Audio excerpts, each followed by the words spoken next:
Sam Frick and I actually recorded a Colts report on Monday evening to run on Tuesday. By the time it was time to run it, it was too late. The news had changed. In fact, Sam had guaranteed that Anthony Richardson would be the starting quarterback for the Colts. I don't think he fathomed just how incompetent the franchise is. So Sam joined me again on Tuesday evening, along with Will Retherford, Mike Hutsell, and Michelle Garmon of the Tipton Tribune and Elwood Call Leader to talk all about the Daniel Jones era coming our way. You are listening to the Colts Report with Sam Frick and Will Retherford. And here's your host, Greg Mingelt. Welcome, Colts fans, what's left of you, to the Central Indiana Sports Report for a special Colts report. I'm joined by Mike Hutsell, Sam Frick of ANEC Sports up there in the northeast corner, and here with Will Rutherford of Strictly Bias with Will Rutherford. He's joining me at stage 22, and it was a shocking day. And since Mike Hutsell broke the news earlier today, I'm going to let him go ahead and start. Can I just get everybody in this podcast to say two things so we get them out of the way early and I don't have to listen to them again? I need to hear someone say Andrew Luck retired. And I also need to hear someone say he's only 24 years old. Bingo. Because those are the two things that we've said about Colts quarterbacks for going on 3 years now. I hate to say I told you so, but I kind of love to say I told you so, because here we are, the Anthony Richardson era. I don't want to say it's over because you could see him before the end of the year, but his long-term future as the Colts quarterback is, I think, officially dead. And I think with it, I think today is the end of the Chris Ballard era before it becomes official, but he's done. This was his guy. The Irsay girls have now put out that they have zero faith in his decision. It's over. Richardson's done. Ballard's done. Barring some Super Bowl run, this ends today. They're playing for the Arch Manning card at this point, as far as I'm concerned, with this move they made today. Peyton Manning, right? Team president Peyton. Yep. Quarterback of the future Arch. Yep. They don't even have to be that bad to get the top pick. We've learned that the Mannings can manipulate what they want out of a draft. That's right.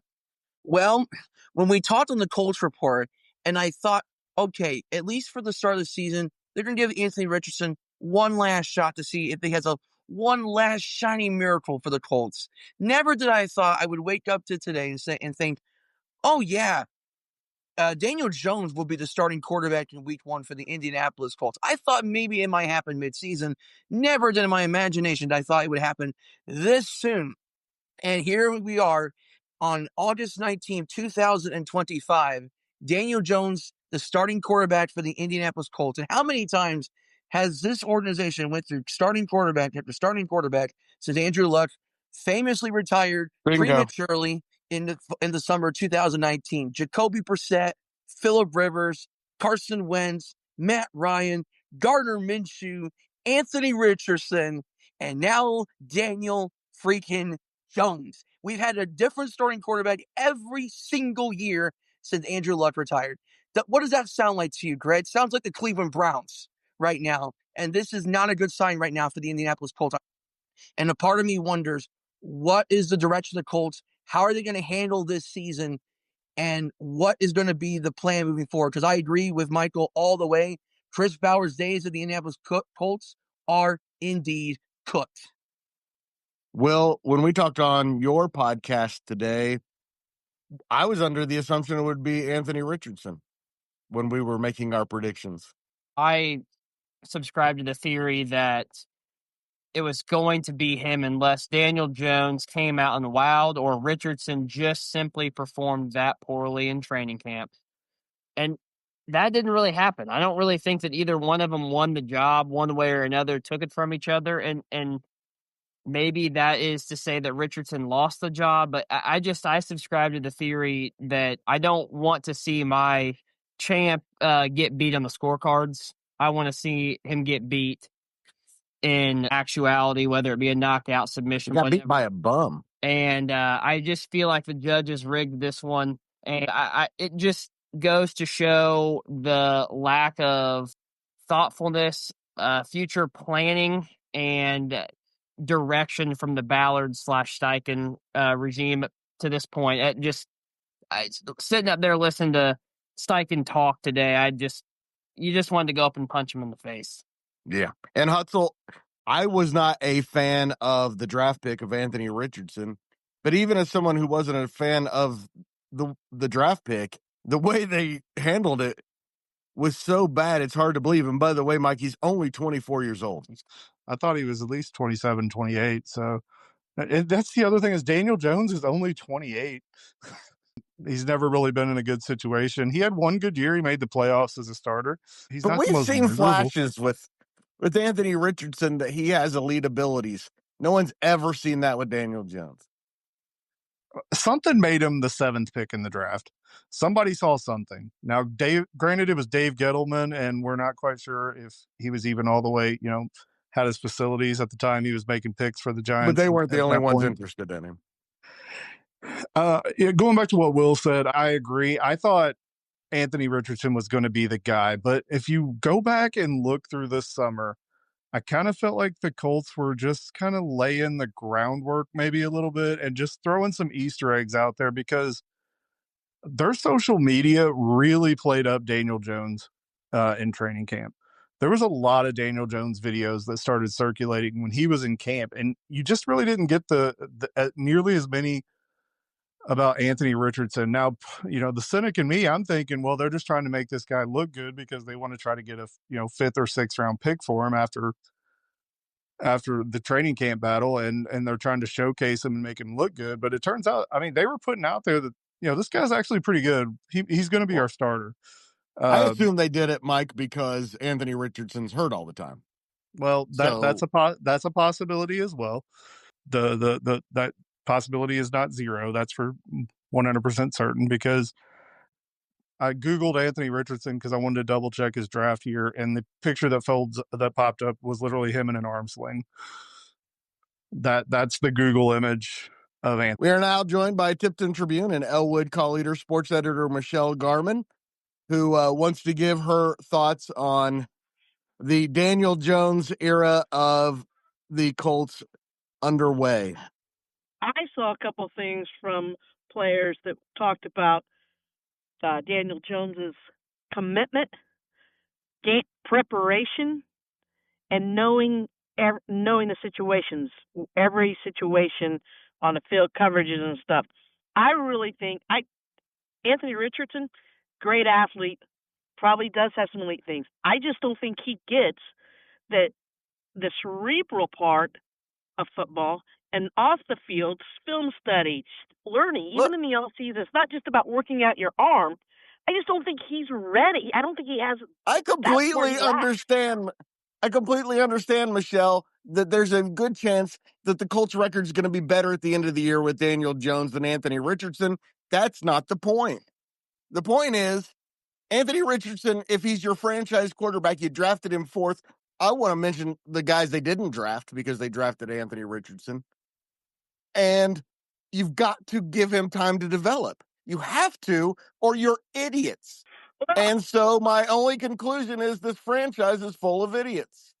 Well, I always felt like I still say they should have traded, moved back in the draft, found a quarterback, and set their sights on somebody else. I just think none of that matters anymore. Hey, Mike. Yes. The Colts could have had Jalen Carter with the 4th pick. They could have, and I'm really, really glad they didn't. Going back to Ballard, this is the mantra of Chris Ballard's tenure is going to go back to, well, Andrew Luck retired. And did you all find the timing of the Athletic story a little bit weird that this all came out this week at the same? The Andrew Luck, I really let the franchise down story came down this week, and now we're trotting out Daniel Jones at quarterback. Things just are weird. Ballard was just so like non-committal. I mean, go back to that list that Sam mentioned of quarterbacks. I mean, and there's others you could add to that. Was Sam Ellinger, was that him that was a Colts quarterback? Yep. Yes. Yeah, wasn't he going to be a starter for a while? They were going to And Nick Foles, don't forget Nick Foles. Yeah, Nick Foles made an appearance. I mean, Scott Tolzien. There's just been so many guys in and out. And let's face it, before the end of this year, before Chris Ballard gets fired, there's a pretty good chance you're going to see a Riley Leonard start at some point. That's right. Forgot about that. Have they named him the backup yet? They have not, but here's a question, because I don't know if you heard Anthony Richardson's only 24. Is Riley Leonard older than Anthony? Leonard older than Anthony Richardson? Yes. Yes. He is? That's crazy. Richardson's actually less than a year older than Leonard, but not much of a difference. We don't even know how old Anthony Richardson actually is. That's right. Some of us think he's 24. Right. I mean, maybe. He's 23. We've hit every number on the board right now. But here's the fact. He's 23. He's entering his third season in the league. Yes, he's very, very young, and he's so inexperienced. But Chris Ballard, who waited so many years to commit to somebody, that was the weird part. Is he was so afraid of his own shadow. It seemed like when it came to quarterback, he always went the safe route. He went with Phil Rivers, which was a good choice. I mean, if they could have got a second year out of Phil Rivers, I think that was the one. That was the one. He was a great choice. I think they wouldn't have this divisionless streak if he had gotten a second year out of him. But then you have like Carson Wentz. He was cooked, man. Anybody who watched him that year during COVID, he was done. They gave up a first-round pick for that guy and let Frank Reich play him until it became a first-round pick, because it was only going to be a second-round pick.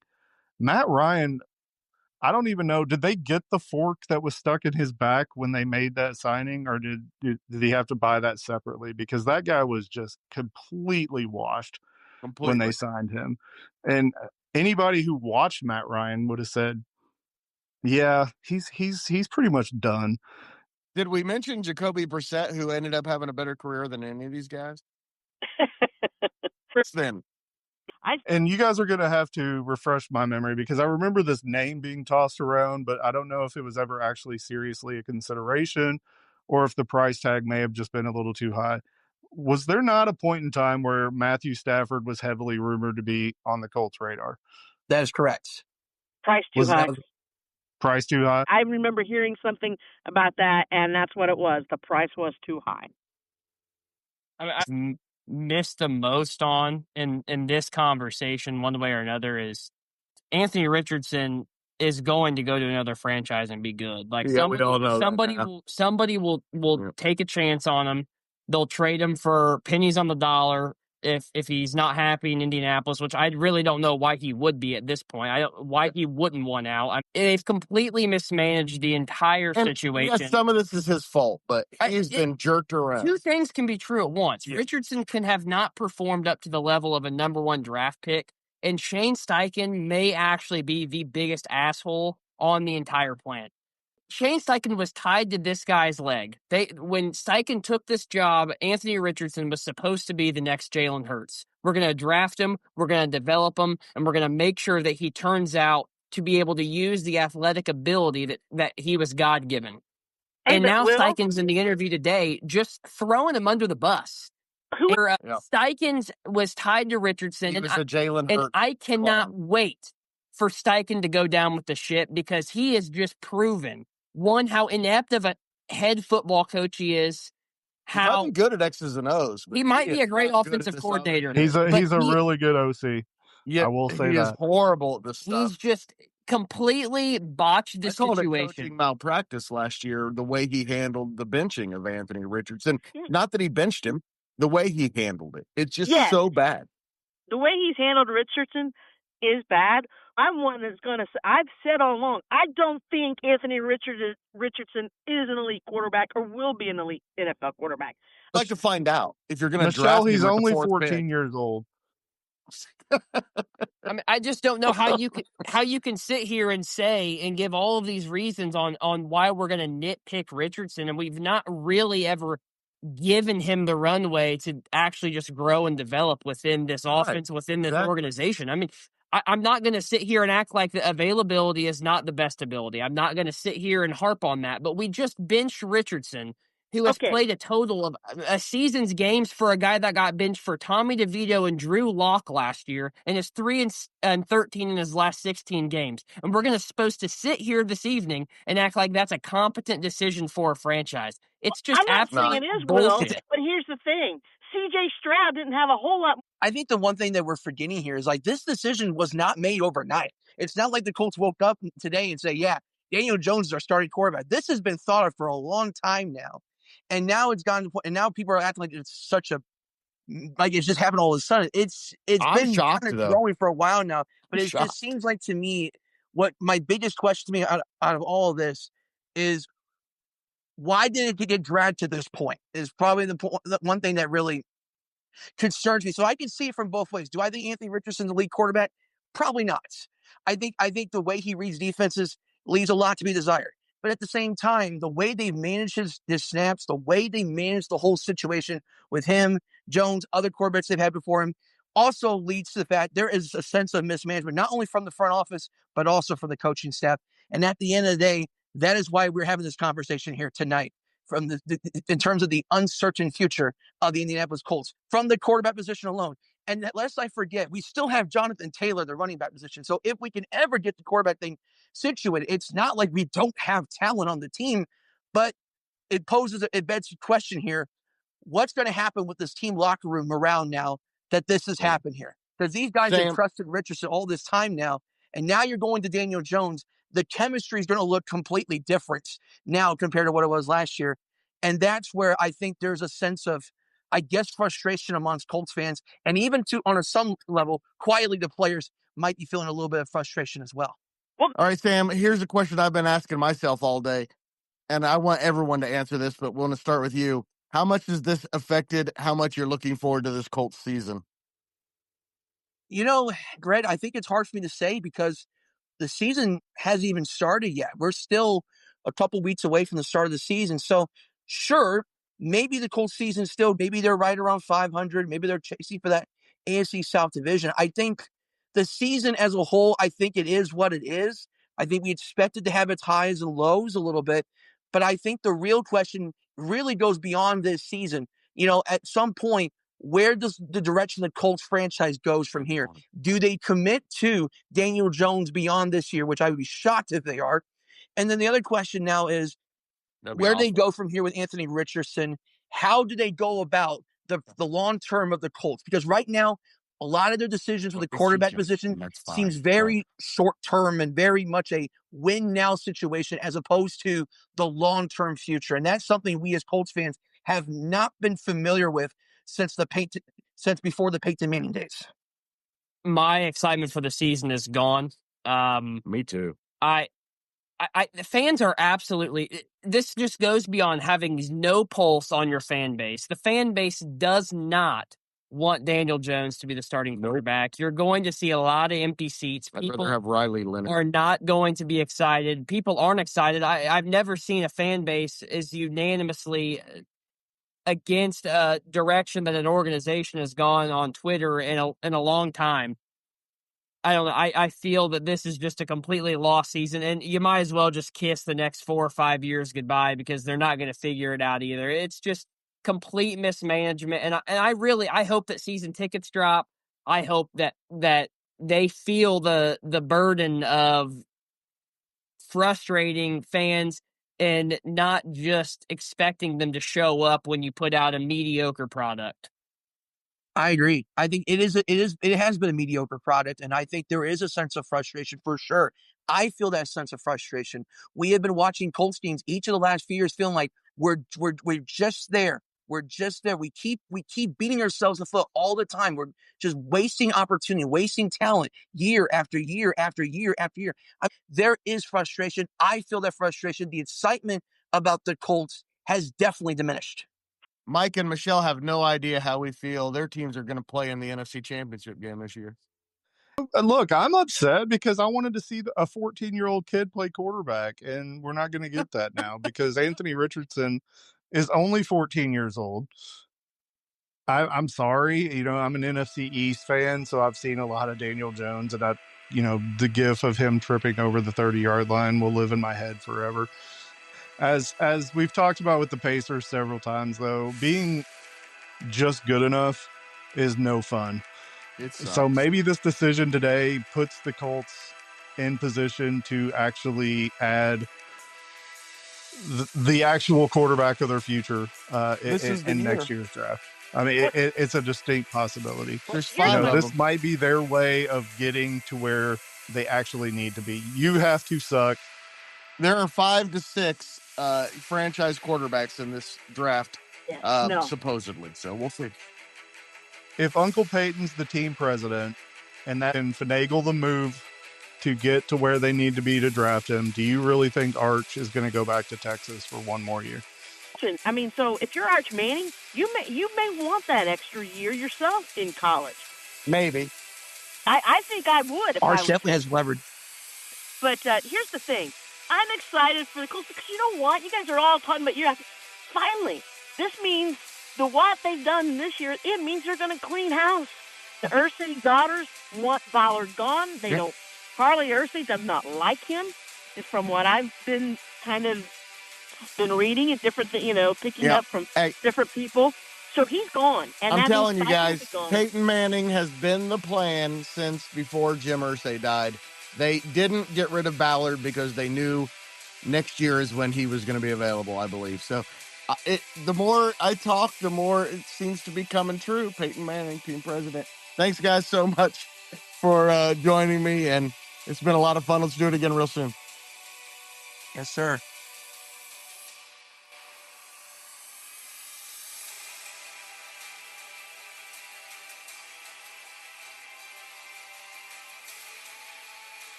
The Central Indiana Sports Report is a product of ITG Media, and I love Susie.